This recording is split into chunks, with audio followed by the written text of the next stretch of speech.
Darlings, it's Mummy, Sybil Bruncheon, and here we are, the Monday after Easter Sunday, and it is a cloudy, rainy, gray, cold, unforgivably cold day after an unforgivably cold night.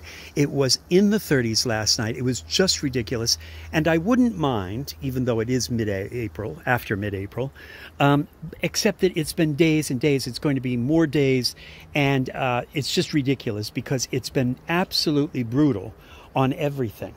Okay, having said that, I'm just going to do a little garden tourette so that you can see what's going on.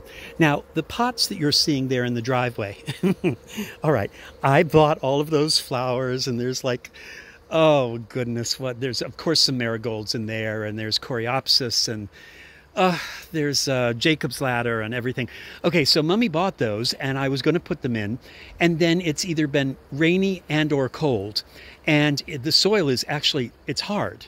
So it was hard to put them in, and then it was risky. You don't necessarily put these new plants in the cold. Some of them are just, it's okay if they're established maybe, but as little pots, you can't just put them in. Anyway, the bottom line is, and you can see over there, look, I've got grape hyacinths coming up, and those greens under the tree, those are columbines, and there's, of course, all my Siberian irises, which I'm thinning, and there's all sorts of different things in there. There's salvia and delphiniums and things from last year. There's forget-me-nots, and then you could see some gladiolus, some forlorn gladiolus over there, and here's some gladiolus over here, and then there's my little my wonderful honeysuckle, and there's my hydrangea. Thank you, Troy. I could just see Troy yelling at the Tour-ette.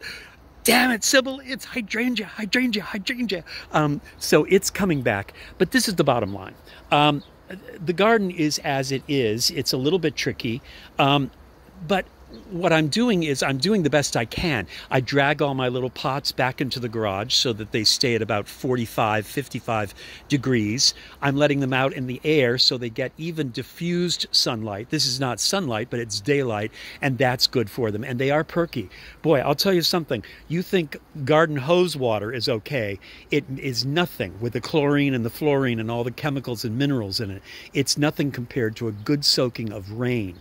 Rain is not only just distilled water, but then on top of it all, it has no minerals. It has nothing in it except nitrogen and air dissolved in it. But that nitrogen is a miracle to plants. Look at them.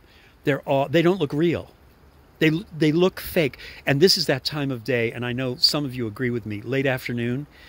In late afternoon, even in cloudy weather, it's as if the flowers have absorbed all the ultraviolet light and all the natural light they can, and their colors vibrate.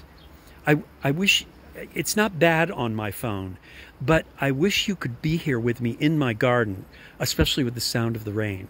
Just the sound of the rain is magical, and the smell of the air is magical, and the ions, the air is full of ions. It's so strange. Look at the little white flowers. They're vibrating. Look at the yellows and oranges. Even the subtle colors there, the muted purples, they're vibrating. Look at the grape hyacinths. They're vibrating with color. It's everything. Those two daffodils over there, they're vibrating. And whatever it looks like on the screen, as good as it is, it's nothing compared to you standing here and seeing them quiver with color. Look at my hydrangeas over here. They're okay on the screen. Here in real life, they are literally vibrating with color. So I wanted you to see what's going on. The cold weather, my pot of Japanese painted ferns, you can see the sprouts are all coming up. Can you see them? There they are. Yeah, those little curly things are all coming up. They will be coming up very soon, but this cold weather is thwarting everything. And here's something, I don't want to go out in the rain, but I'll see if I can show them to you. Here, you'll see them from the side. There, you'll see them. All of my lily of the valleys. All the lilies of the valley. Look at all of them. They're all trying to come up, but it's much colder. It's a much more reluctant spring this year than it was last year. So, anyway, there you go. But reluctant or not, it's spring, and it's coming up. Peonies, those stalks coming up. My beautiful Siberian irises, that I dug up, divided, and then cleaned all the witch's hair out of them. They're coming up. They're ready. They're ready to go into the soil. And there's our next project, by the way.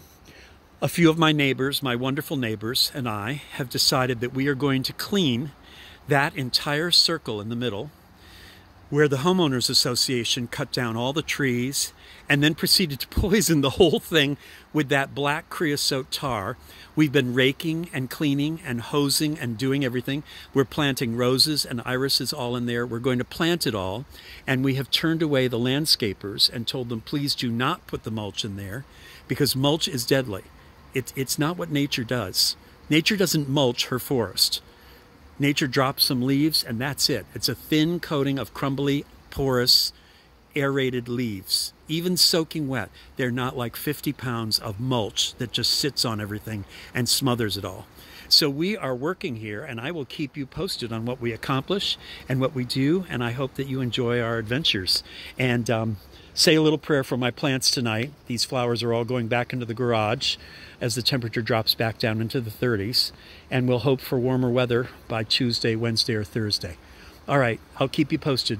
Talk to you later, darlings. Remember to be in the world and of the world, to be present, to be mindful, to be grateful, and always remember that everything you see and smell